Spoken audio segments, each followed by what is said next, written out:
الثقة بالنفس.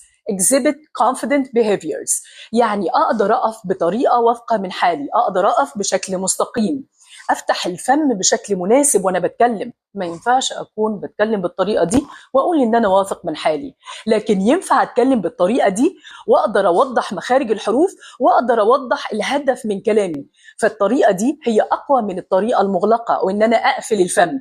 يبقى لازم يكون عندي openness في الجسم، لازم يكون عندي openness في الماوث، يكون عندي openness في الفم، لازم يكون عندي openness في palms of my hands، لازم يكون ايديا او راحة ايديا تكون مفتوحة، ما تكونش مغلقة وانا بتكلم، او تكون انا دايما مشبكاها كده. حلو ان انا انوع حركات الجسد، ممكن اعمل الوضعية دي، بس لازم اخلي وضعية الهاندز او البالم اوف ماي هاندز مفتوحة.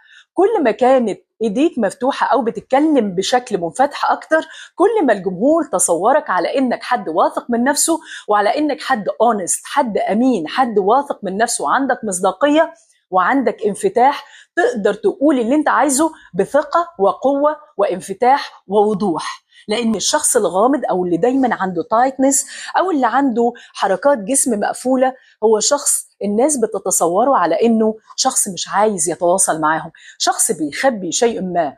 فانت طبعا عايز تتواصل مع جمهورك بحرية ووضوح واقناع، فلازم